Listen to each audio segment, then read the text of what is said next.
ang mga kritisismo na tinatanggap ko mula dyan sa mga taga-KOJC. Diretsuhin natin. I have experienced the ridicule that they are hurling at us. Yan, kay Lorraine Badoy mismo, personal. Meron tayong ngayon, breaking news. Yan. Meron tayong video na ipapakita. Lunes ngayon eh. So usually pag Lunes, nagpa-flag ceremony, flag racing yung mga ahensya ng gobyerno. At alam naman natin na mainit ngayon dito sa Davao. So meron tayong video na ipapakita sa inyo, flag ceremony dito sa Camp Katitipan yata ito. Ayan, pasok. Yung ang benchmark ng 3-minute response. So tapos na yung issue dito. Ang isang malaking issue ngayon ay isang metro ang aming pagitan. Kilala niya ako dati, ngayon hindi niya ako kilala, hindi niya nakita, nakasama ako sa mga tumatakbo dyan. Pinababayaan ko lang sila. Na-criticize, kawawa raw mga pulis, wala pang tulog, wala pang kain, pinapatakbo ng kanilang general dyan sa harap ng KOJC. Ito sasabihin ko sa kanila, hindi nyo alam, kasama ang general sa tumatakbo dyan. Kaya hindi lang ako nagkikilala because kung anong suot ng aking mga pulis at anong dala ng mga pulis, aba, may isang kumbatlo din akong dala. Pati Armalite, pati agit gear. Pareho kami. Tayo mga pulis, alam ko hindi kayo naapektuhan dyan sa sinasabi lang kawawa ang mga pulis, palaging pinapagod ng kanilang general. Hindi. Tamad lang sila. Kaya hindi na alam kung paano kumain sa tamang pinagpapawisan. Kasi ang leader nila ay kumakain sa pinagpawisan ng iba. Ano ang kritisismo? Sabi nila, meron tayong checkpoint dyan malapit sa kanila. Kaya nahaharas sila. Bakit ang mga taga-airport hindi naman nahaharas? Bakit ang mga hotel sa harap hindi naman nahaharas? May mga kondo sa harap.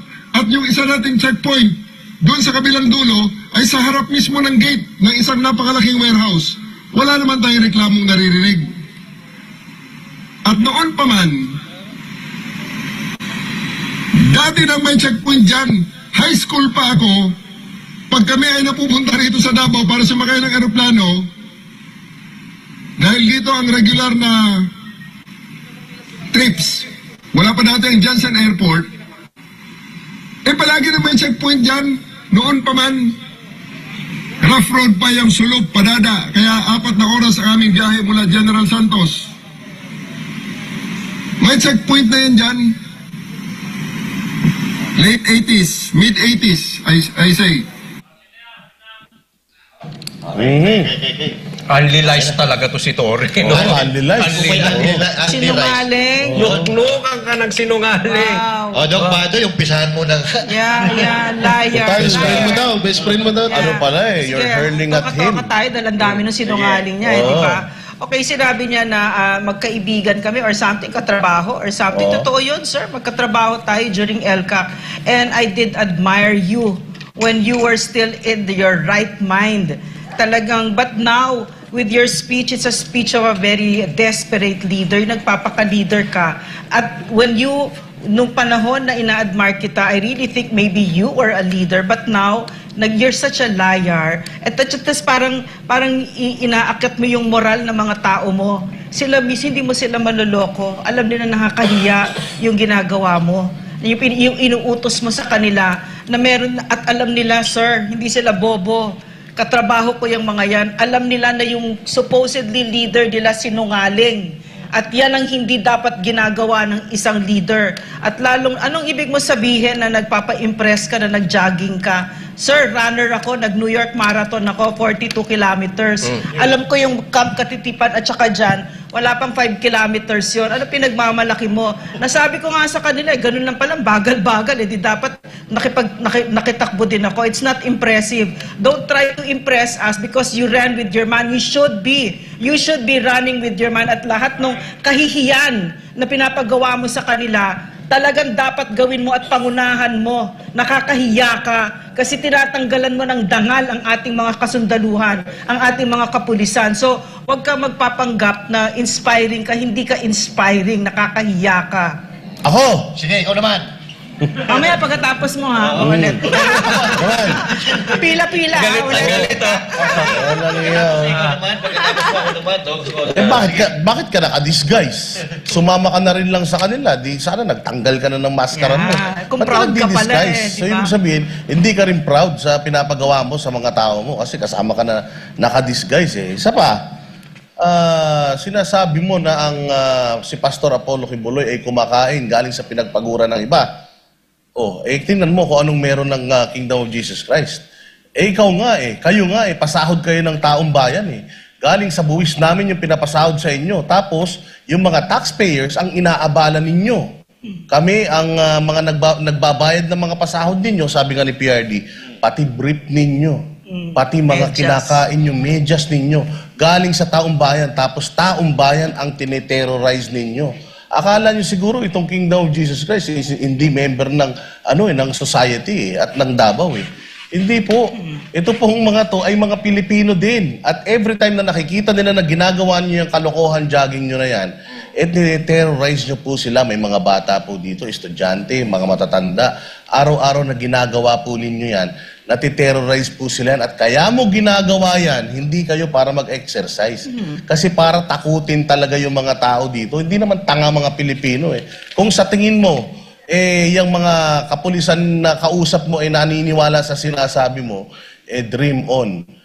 Banas na sa iyo yung mga yan, sigurado ako. Pinahihirapan mo sila at ipinapahiya mo sila. So parang sinasabi mo na nakasama ako dyan. So, ngayon? Dapat lang naman talaga ginagawa niya yan eh. Sa totoo lang eh. Ang dami, pera ng PhilHealth, ninanakaw ng gobyerno. So pera namin, yung ginagamit ninyo para sa araw-araw na pamumuhay ninyo. Kaya dapat pinoprotektahan nyo kami. Hindi nyo kami dapat tinatakot. Tsaka he doesn't even have the courage to admit what those checkpoints are for.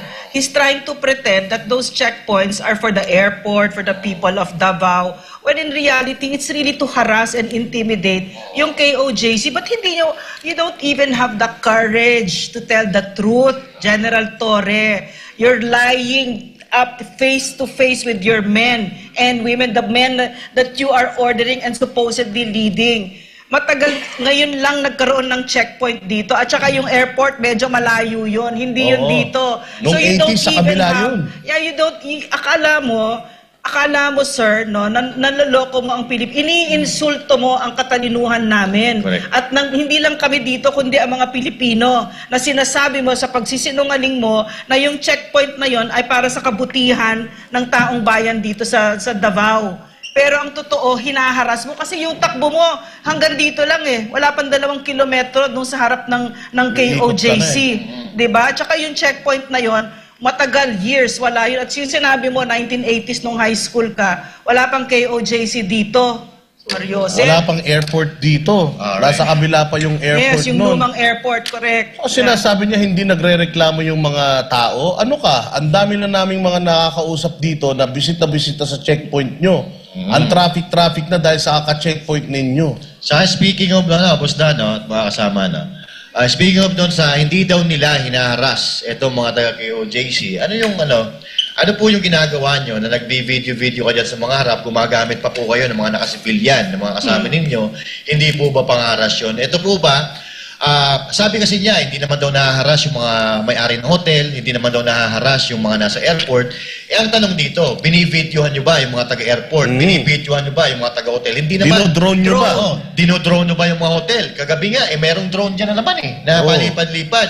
So hindi totoo yan na hindi nyo hinaharas. Kasi natural, hindi magrereklamo yung mga taga-airport kasi hindi nyo naman sila binivideohan. Hindi magrereklamo yung mga taga-hotel kasi hindi nyo naman sila binivideohan. Tanging KOJC lang ang binivideohan nyo. Ang dami naming dito, ebidensya na gumagamit pa kayo ng mga girlfriend pa ng mga pulis or mga nakasibilyan na kasama ninyo para mag-video-video. So, hindi po ba natin matatawag na pangaharas po yun? Ito po ay unrealized talaga. Kung niloloko po nyo, yung mga kapulisan, yung mga junior officers ninyo, yung taong bayan ho, hindi po kahagat yan. At unang-una po, Etong pagja-jogging-jogging nyo po dito sa harap ng KOJC, nararapat po ba yan? Tama po ba yan? Napakalawak po ng kampo ninyo dyan. Tapos dito, nagkukos kayo ng traffic sa kalsada. Doon sila mag-jogging, pababa naman. Bakit Pababa, lagi papunta diba? rito sa KOJC? Tama, Master Judea, talagang ito si Diwata, si Sir Diwata, ay si Sir Torre. Pasensya na po, nagagaya talaga ako kay Sir Jay Solse. Idol ko po kasi yun. Pero analyze ka talaga kasi ang dami mong kasinungalingan. Una, 80s, wala pa sila dito. Tapos, lagi kayo dito, sinasabi nyo, walang nagagalit. Ang dami pong nagagalit dyan sa checkpoint na ginagawa nyo. Nagkukos kayo ng traffic. Anong silbi nyo dyan? Mapayapa naman tong lugar na to dati pa. Paepal kayo dyan tapos ipagmamalaki mo na kasama kayong nag-jogging. May mga kasama ka pang general dyan. Ano pumasok sa kukote ninyo? Bakit ginawa yung jogging yan? Bakit dyan kayo nagja-jogging? High traffic po yan. Airport po ang katapat niyan, ha? So anong pinag-iisip nyo? Sana naman gumamit kayo nito. Ito. Meron kayong kampo, hindi nyo gamitin. Diyan kayo nag-jogging-jogging. Sabi nga nung mga kasamahan ko, amoy putok na daw. Sila nagsabi kasi, isipin mo diyan ka mag-jogging, tapos naka full battle gear kayo dyan. Bulletproof. Naka kayo. Di ba? Hindi po police visibility ang ginagawa ninyo. Harassment po yung maliwanag. At saka totoo yan, kahapon may drone pumasok. Naka-live kami ni Master Judea, nakita mismo namin. Hindi lang namin nabalitaan, na-experience namin. Kaya hinaharas nyo po ang KOJC. Paano hindi naman magagalit sa inyo? Mag-isip-isip naman po kayo. Jay. Oy, best friend! Tore, a.k.a. Diwata Pares Overkill. Overlies. Anak ng teteng. Tore, alam mo, kung nandun ka sa jogging, ba't di ka nagtanggal ng ng balot mo sa mukha? Ay, naku. Pinagmamalaki mo pa na nandun ka, di ka naman nagpakita sa amin. Hindi naman natin siya awayin. Tatanungin lang naman natin siya kung sa kanya gawin to, yung ginagawa niya rito sa KOJC, maganda ba? Yun lang gusto kong itanong sa kanya. Kung ito ba ay dumadaan pa sa human rights, kung nasa human rights pa ba itong pinaggagawa niya? Kasi pulis ka diba? Tsaka wag mo kaming pagmalakihan na nandun ka sa jogging. Pakialam namin kung nandun ka. Ha? At ito pa, Tore. Kutis bayag ka lang pero wala kang bayag. Kasi hindi ka nagpakita ng mukha sa amin. Di ba? Yun lang. Pwede ko bang dagdagan? Okay. Sige po. Nalaman namin kasi, nung ini-interview namin si patrolman, si Sir, na General Torre, nag-recall ninyo yung mga nasa Pakibato. Naalala ko kasi, yung Pro 11, highly multi-awarded itong police dito, yung mga police dito sa Davao, sa Pro 11, where you are now. But now, you are really causing them so much shame because I know the people there.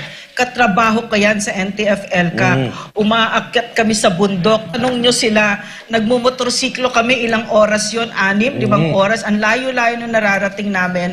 At nakita ko dun sa RPSB yung pagsisilbi nila at yung pagmamahal ng pulis sa mga indigenous people so that mapakarami sa kanila ang nagbalik loob sa gobyerno. So ang Pro 11, shining example yan ng kapulisan, but where are you taking them with your disgusting and immoral leadership? Nakakahiya ka. Kinuha mo yung mga nasa Pakibato na pulis at binaba mo dito doon sa bundok kung saan napakarami pang NPA na nagre-recover at nagbibigay ng laking kapahamakan sa ating mga katutubo. Binaba mo dito sa Davao, one of the safest cities in the world.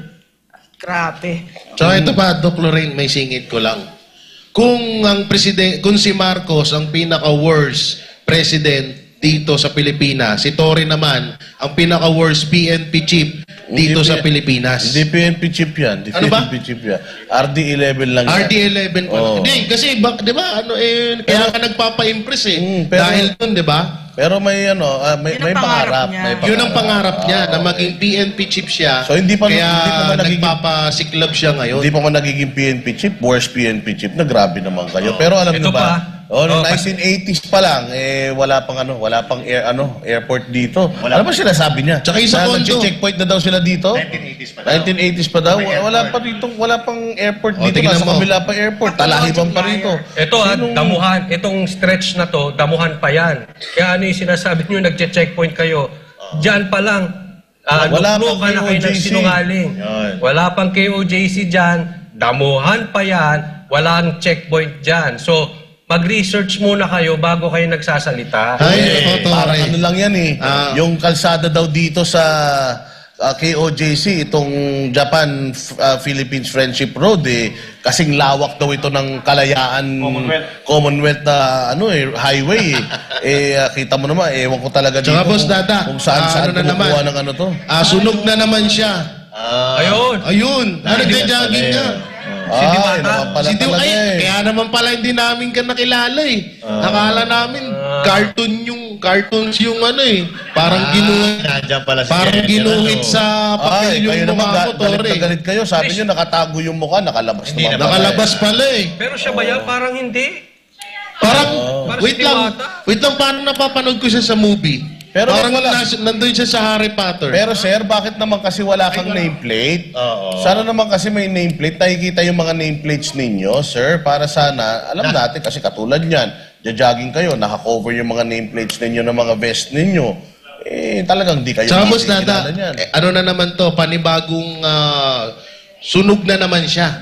Una-una, doon sa sinabi niya, sa airport, tapos dito sa KOJC, 1980s pa pala, wala pa pala naman tong ano na to.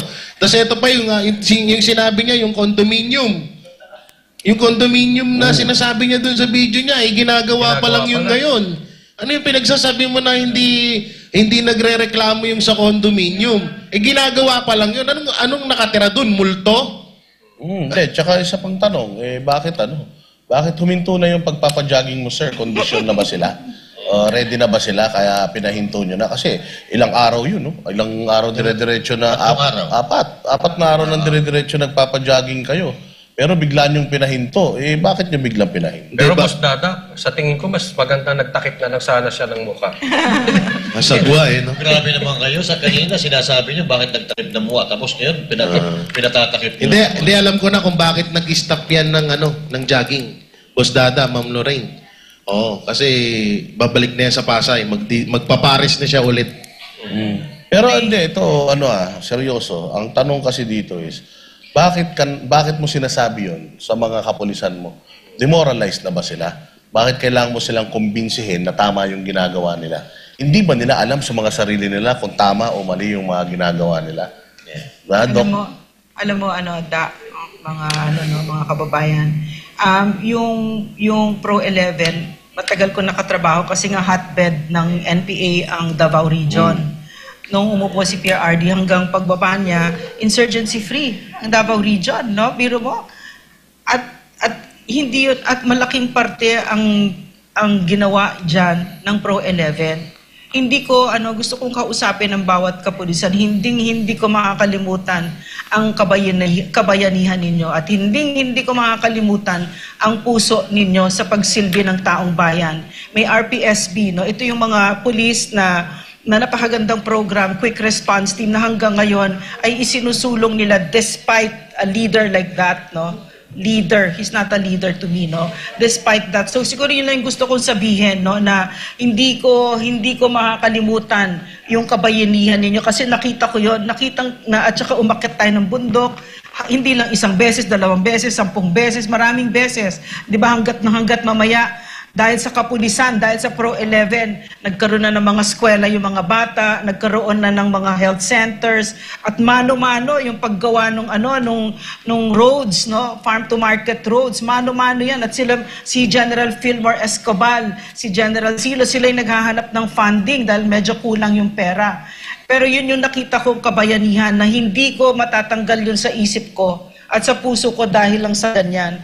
Merong isang bulok dyan. At ito, madugtong ko lang kay Doc Lorraine. Alam nyo, lalong-lalo na dito sa Davao at sa buong Pilipinas, wag na ho tayong magtaka kung darating ang araw na dumami ang mga kapulisan na mga siraulo dito sa bansa natin. Kasi iniimpluwensyahan ng katulad ni Torre. Kaya dito sa Davao, kayo, nakakatakot yung ginagawa niya na yan. Kasi imbis na turuan ng magandang ang magandang pag-uugali ng mga kapulisan, ang ginagawa ni Torre ay tinuturuan niya ng mga maling gawain. Ito, tanong ko lang din kay Sir Torre. Natakot ka ba kay Ma'am Lorraine? Or natakot ka dahil may hearing bukas?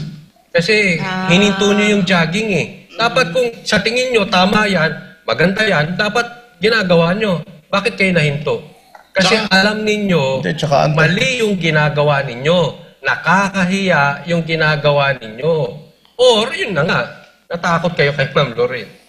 Mas lalo nating aantayin yan. Mas lalo nating aantayin yung pagja-jogging na araw-araw. Kasi lalo na kung kasama naman pala si General Torre na nagja-jogging dyan, sa susunod, aabangan na talaga namin kayo at talaga namang iisa-isahin natin ng mga mukha ninyo at talagang aalamin natin nasan ba si General Torre doon kasi idol na idol ka namin. So gusto ko talaga siya makita ng Pero ako naniniwala ko na si General Torre, hindi naman siya ganyan eh. Palagay ko, naging ganyan na lang siya nung pumasok sa kokote niya yung pangarap. Iyon. But anyway, kasi lahat talaga yung at all cost, yung by all means. Pero at, sana pag ginawa mo na yun. magja-jogging sila ulit, sumama. Kasi baka mamaya, alam na babantayan siya, hahanapin siya, bibidyohan siya, baka hindi na sumama. So wag mong ipag-jogging yung mga tao mo dyan kung hindi ka lang din kasama kasi magmumukha kang ningas kugon. Tsaka ito, may hamon ako. Torre, i-try mo na mag-jogging ka mag-isa. Tignan mo kung di ka mukhang tanga. alright. So ito lang nakakalungkot kasi bakit kailangan pa magsinungaling, di ba? Na obvious naman. Kayang-kayang sagutin yung kasinungalingan, na sabi nga nila, yung isda na huli lagi sa bibig. Ito taga KOJC mismo ang nagsasabi na dati daw, sabi ni Torre, 1980s, nag-checkpoint na sila dito. 1980s po, talahiban pa po ito at wala pa pong KOJC at yung airport po is nasa kabila pa. So ngayon, nagtataka lang tayo kung bakit niya ginagawa ito. Bumababa na ho ba yung moral ng mga kapulisan? Kasi kung ikaw ay pulis, halimbawa, ikaw ay junior officer at nakikita mo na mali na yung pinapagawa sa'yo, pero wala ka talagang magagawa Wala kang magagawa kasi utos siya ng general Pero, ang totoo talaga dyan, nawawala na rin ng gana itong mga kapulisan. Kasi, unang punta namin dito, makausap namin yung mga pulis dyan sa harap, na para bagang hiyang-hiya sila sa kanilang ginagawa kasi nakatakip ang mukha, walang pangalan, walang nameplate and all that. So, yun ay isang indikasyon na hindi po sila natutuwa doon sa ginagawa nila. So, hindi po, wala sa loob nila ang ginagawa nila. Parang gano'n ang nalilita ko dyan. Kahalintulad yan ng mga nakakausap ko na nasa gobyerno ngayon. Kasi I look past Torres and I see, of course, Abalos, the head ng sa DILG under yung PNP. And of course, I also see definitely the President, Bongbong Marcos, di ba? So, ano ba yung trait nila? Mga sinungaling din itong mga ito, di ba? So, yung mga public servants na nakakausap ko, na wala ding gana ngayon.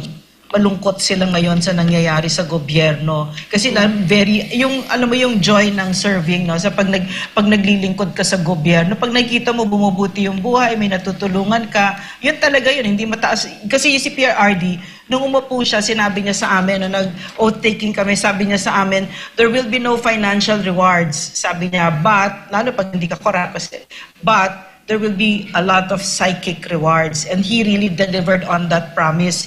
At kita ko yan sa kapulisan dito, yung kaligayahan nila na they would out of their usual hours, they would akyat sa bundok, swimming pa kami, para lang maabot natin yung mga kababayan natin na hindi pa nararamdaman ng gobyerno para maprotektahan sa NPA. So, ganun yung puso ng pulis. So, itong si General Torre, I think is a symptom of the Marcos presidency. Tsaka, General Torre, dating PNP chief na nagsabi ng isang senador na yung mga ginagawa nyo dito mali. So, bakit mo pa rin ipinupush at pinalulunok dyan sa mga tao mo dyan sa kampo na tama yung ginagawa mo? Kung yung isang epektibong PNP chief na yung nagsasabi na mali ito. At saka, yung sinabi ni Senator Bato de la Rosa na ayusin mo yung relasyon mo sa mga tao sa Davao dahil kailangan nagtutulungan yung operatiba at saka yung mga citizen para magkaroon ng magandang harmony, yung kumbaga yung maganda yung kalakaran dito sa Davao. Sa ginagawa mo, sir, hindi mo isinunod yung utos ni Bato eh. Parang nang iinis ka pa eh. So hindi mo inaayos yung relasyon mo sa mga tao dito. Bagkos, iniinis mo pa lalo yung mga tao dito. Umoo ka pa naman kay Senator Bato de la Rosa. So isa na naman kasinungalingan yan. Ito pong ginagawa ninyong pagja-jogging na naka-full battle gear. Ginawa nyo ba yan sa Quezon City nung ikaw ay QCPD Director? Kung hindi mo ginawa yan nun, bakit mo ginagawa dito sa Davao? So ibig sabihin, meron ka talagang agenda. O yun eh, ako nagtatanong lang kasi kung trademark po talaga yan, pinapagawa mo yan noon pa sa mga dati mong mga pinunta. No? Ikaw ba yung nasa Leyte bago ka maging persona non grata doon? O Samar? Saan ba yun? Ikaw ba yung nagpapajogging din ng ganito? O kasi kung hindi, at dito mo lang ginawa yan, may purpose ka. Talagang ang target mo, KOJC. At saka alam mo, yung strength ng kapulisan, yung civilian in character, national in scope. So, yung isa sa lakas niya, pagka miyembro siya ng community, nasa baba siya at tinatanggap siya ng komunidad kasi pinagkakatiwalaan siya at ina-admire siya at may respeto sa kanya. Community ang KOJC, ano tingin sa'yo? Kinasusukuman ka dito, di ba? At yan ginawa mo sa kapulisan, General Torre, no? At isa pang kasinungalingan na sinasabi ni Torre, paano niya masasabi na walang nahaharas dito? Bakit? Nakakausap mo ba? Pinapakinggan niyo ba yung hinanaing ng mga tao dito sa loob? Dito sa KOJC? Hindi naman, di ba? So, paano mo masasabi na walang nahaharas dito? Alam mo, Torre, mag-jogging ka bukas. Pero alam nyo mga partners, no, may hearing bukas. So, bukas mapapatunayan natin, diyan mo i-justify ang mga kalokohan mo sa Senate. Sagutin mo lahat, sigurado ko, magkakaalaman tayo. Yun. At ito'y posible na panghaharas lang sa Davao at sa KOJC. Gaya nga ng sabi, walang forever. Ay siguro meron silang gustong magstay dyan. Kaya tingnan natin itong balita, gustuhin man, walang forever. Ito ang iginiit ng dating tagapagsalita ng Malacanang, lalong-lalo na anya kung nasusuya na ang taong bayan. Ang katagang ito ay may kaugnayan sa pagnanais umano ng Administrasyong Marcos Jr. na manatili sa posisyon gaya ng kanyang ama na tinugariang diktador na si dating Pangulong Ferdinand Marcos Sr. dahil sa batas militar na pinatutupad nito. Si Creslin Cataro magbabalita. Ayaw na nilang magkaroon ng kahit sinong banta. Hindi sapat kay Bongbong Marcos Jr. ang martial law regime noon ng kanyang ama na si dating Pangulong Ferdinand Marcos Sr. Ito ang tahasang sinabi ni former presidential spokesperson Attorney Harry Roque sa pinakahuling KOJC press conference. Aniya, ngayong nakabalik na ang mga Marcos sa pinakamataas na posisyon ay ayaw na nilang bitawan ng kapangyarihan. Simple. They want forever again. Ayaw na nilang magkaroon ng kahit sinong banta sa kanilang pagnanais na forever Marcos again.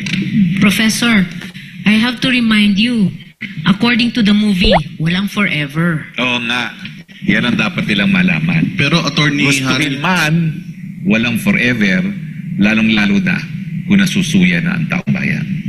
Kaya naman, ganoon na lang katindi ang obsesyon ng kampo ni Marcos Jr. laban sa mga tao na sa tingin nila ay hadlang sa kanilang politikal na ambisyon. Obsessed sila. Sinabi ng SMNI anchor na si Master Judea, kasama na rito ang obsesyon ng Administrasyong Marcos Jr. na siraan at pabagsakin ang mga Duterte, particular si dating Pangulong Rodrigo Duterte, na tila may playbook silang sinusunod, lalo pat mayroon ding upcoming election sa susunod na taon. At isa pa po sa tingin ko na nakikita natin na kung bakit obsessed sila sa mga Duterte dahil ito po mga Duterte ay ang natatanging sagabal sa kanilang mga dadaanan. Kasi alam naman natin na hanggang ngayon, kahit si PRRD ay wala na sa kanyang katungkulan, ay mahal na mahal pa rin ng mga tao. Batid aniya ng mga Pilipino kung ano ang ginawa ni FPRRD kung saan ipinadama ng dating Pangulo sa mga mamamayan na mayroon tayong presidente na masasandalan. Hindi katulad ngayon na hindi nga natin nakikita, hindi natin naririnig ang ating presidente. Kaya Ito po ay isang pamantayan ng mahinang leader. Dapat lahat po ng issue na mayroon tayo dito sa Pilipinas, dapat hands-on ang mga leader natin. Katulad nga ng nangyayari ngayon, hindi po nila alam kung magkano presyo ng mga bilihin. Kasi ikaw ba naman, 64 pesos, hahati-hatiin mo yun sa 3,000. Aba, pabangag-bangag na talaga tayo niyan. Bukod pa rito, patuloy din ang isyu sa umunoy pagpapapasok ng International Criminal Court o ICC sa bansa para imbestigahan at arestuhin si former President Duterte. Sa pagiging obsessed din ng Administrasyong Marcos Jr. sa mga Duterte, ay mapapansing paulit-ulit lang ang mga kasong ibinabato o itinuturing ng mga recycled cases laban kay Vice President Sara Duterte. Katulad na lamang ng issue sa 125 million pesos confidential funds at ang plano umano na impeachment laban sa Vice-Presidente. Kasama pa sa kanilang playbook ang pabagsakin ng SMNI, buong kongregasyon ng Kingdom of Jesus Christ at si Pastor Apollo C. Kibuloy na kilalang malapit na kaibigan ni FPRRD. Walang tigil nilang sinisiraan ngayon ang reputasyon at karakter ng butihing pastor. Grabe po, sinisingle out lang po nila at talagang kitang-kita natin ngayon kung sino ang kanilang kinakaldag. Unang-una, KOJC, na alam naman natin na malapit sa mga Duterte. Ang bottom line po nito, Duterte po talaga bagsak. So ngayon, ginagamit po nila lahat ng kanilang mga resources, pati mga leader, o yung mga tao katulad ni Mr. Abalos, ni Mr. Torre, ni Mr. Marbil. Mayroon ding ikinakasang plunder case laban kay former President Duterte at kay Senator Bongo, habang pinipin down din si former presidential spokesperson Harry Roque dahil kritiko siya ng administrasyon. Sa kabila ng mga samot-saring paninira ng Administrasyong Marcos Jr., ay tiwala si Attorney Roque sa mga kataga sa Biblia na the works of the devil will not prevail. Patuloy din ang kumpiyansa ng dating palace official sa katalinuhan ng mamamayang Pilipino sa totoong nangyayari sa usaping politika sa bansa. We are Christians. We believe that God is our shepherd, we shall not want. And of course, naniniwala tayo that the works of the devil will never prevail. No? So, naniniwala rin tayo sa katalinuhan ng taong bayan na alam nila kung kailan naninira sila para sa politika lamang at alam nila kung anong katotohanan.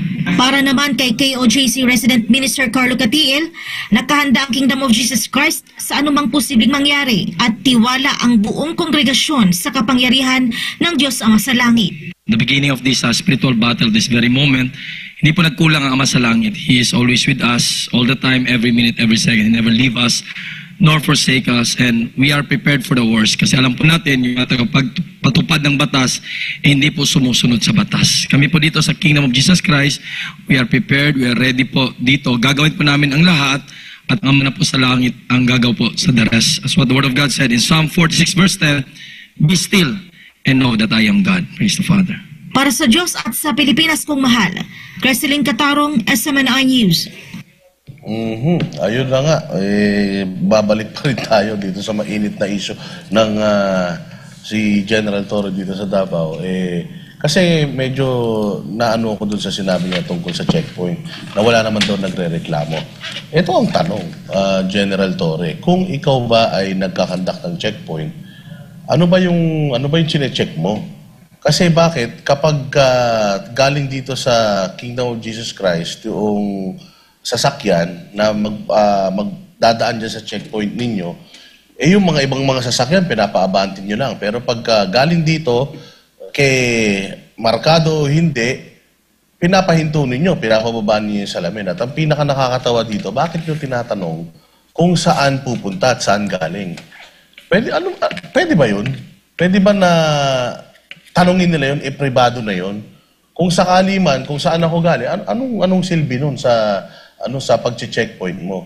Kaya ito ako para sa akin paglabag talaga ito sa privacy harassment at privacy. Sa ibang bansa hindi pwede to, Dr. Rain. Actually sa Amerika nga kung ikaw ay tatanungin niya, pengi ako ng ID, hindi mo nga pwedeng ibigay yun hanggat hindi mo ipinapaliwanag sa kanya yung reason bakit mo siya hinihinga ng identification.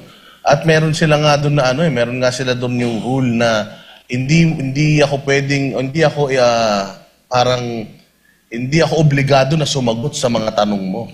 Meron silang ganun nun. Ba't dito sa Philippines? Kaya tayo na pag-iiwanan eh. Kasi yung simple pagsunod na lang sa mga protocol, lalo na sa mga checkpoint, hindi pa natin kayang gawin eh. Your point is very important. Kasi sinasabi mo, I'm sorry.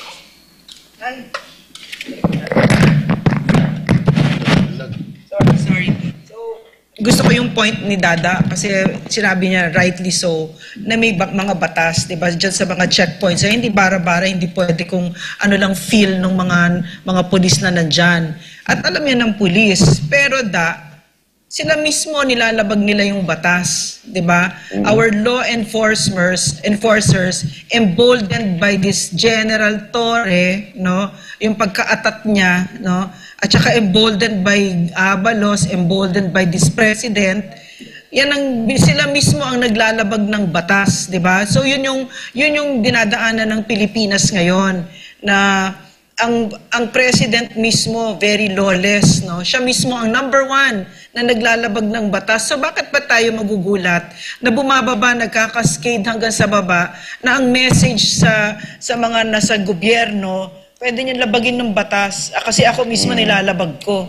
Hindi nga ako nagpapa-drug test eh. 'Di ba? O masusunod ako, 'di ba? Bawal nga at saka yung SMN na 'yo pinapasarado ko kahit wala akong binigay na rason, 'di ba? At saka kung ano-ano, napakarami, hindi ko na alam kung saan ako magsisimula. In other words, a lawless president will really wreak mayhem and havoc and grief and suffering to its people, no? Which is what we are seeing right now. So, ako, short closing remarks ko, General Torre, hindi po kami ang kalaban ninyo, ang kalaban niyo po yung mga kriminal.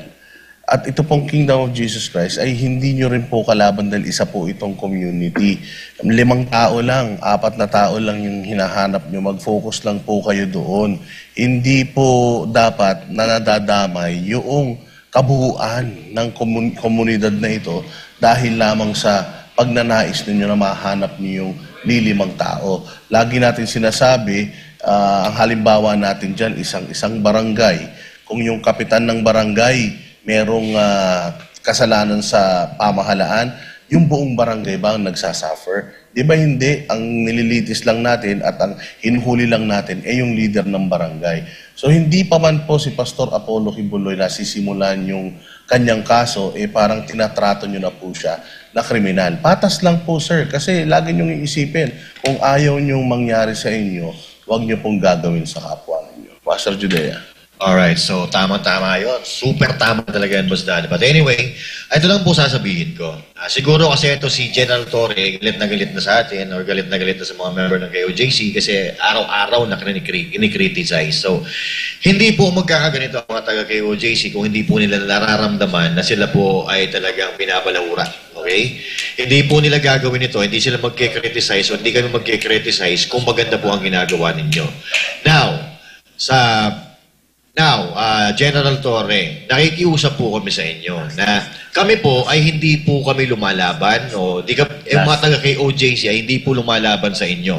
Ini-exercise lang po ng mga taga-KOJC at aming mga Pilipino ang aming karapatan bilang isang Pilipino. So now, sana po gawin po natin tama ang ating pagpapatupad ng batas dahil ngayon po sa nakikita namin, kayo dapat ay tagapagpatupad ng batas pero ang nakikita natin kayo po ang sa simpleng batas na dapat nating sinusunod kayo po ang lumalabag katulad po ng ginagawa niyo diyan na nagka-counterflow po kayo. So ang KOJC po, every member of KOJC kasama na rin si Pastor Apollo C. Kibuloy ay gusto lang ng patas na pagtingin.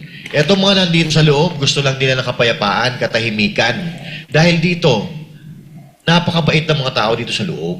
Bakit kailangan yung ganyanin? Tigilan nyo na po ang KOJC para matapos na po ito.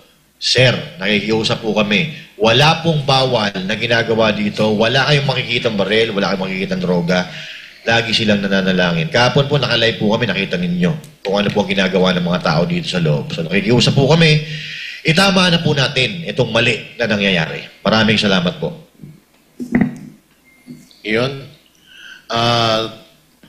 General Torre, ang batas ay batas.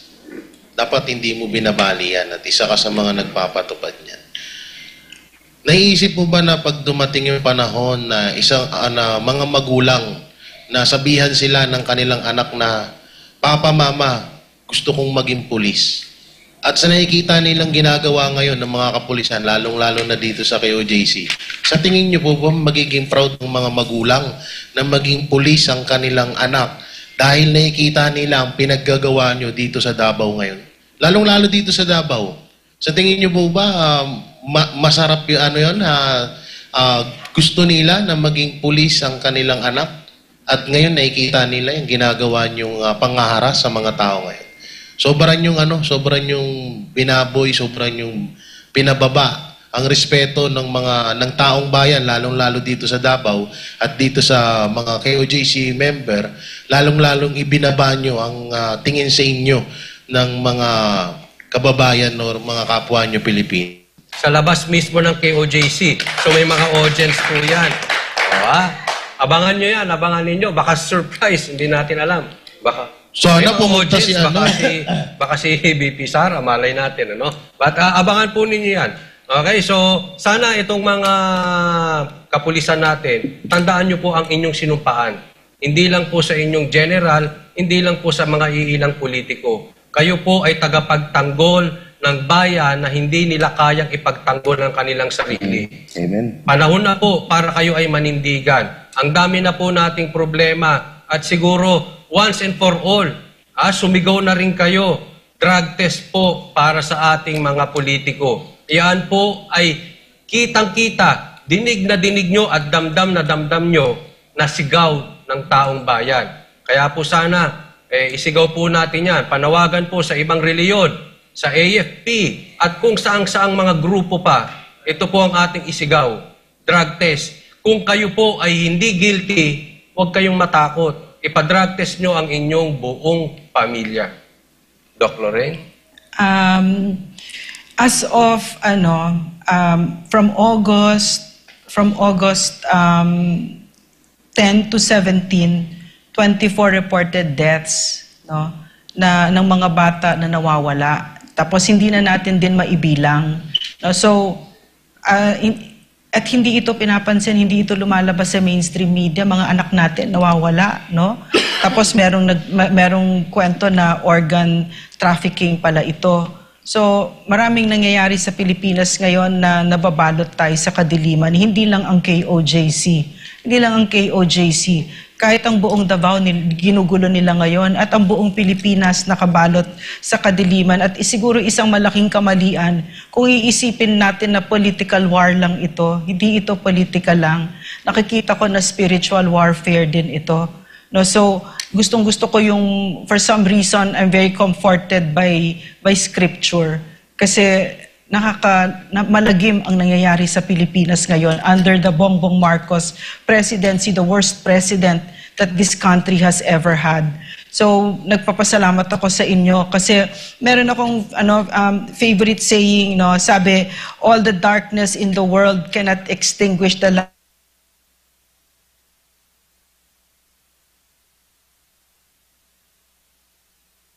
naman hindi din kayo magsalita, di ba? Pero naniniwala kami na yung ilaw ng katotohanan kahit na isang kandila yan, lalo't lalo na pag nagsama-sama tayo, hindi matatalo natin ang kadiliman. So maraming salamat sa Banateros, sa the honor and the pleasure and the privilege of being with you, sitting with you, at sa ating mga kababayan, magtulungan tayo at mahalin natin ang ating bansa. Yun, palakpakan natin. At sana makatrabaho po muli natin si Ma'am Lorraine. Kita-kita po tayo, araw-araw po yan, gabi-gabi. Monday to Friday, 8 p.m. po ang Banateros dito lang sa SMNI. Pero bukas, again, special broadcast po yan. May audience sa labas ng KOJC, ang Banateros. Ako po, si Coach Oli. At ako naman po, si Jay Guevara. Ako po, si Master Judea. At ako naman po si Boss Dada. At ako si Lorraine Badoy. Para sa Diyos at Pilipinas natin mahal. Thank you, thank you. Thank you, ma'am.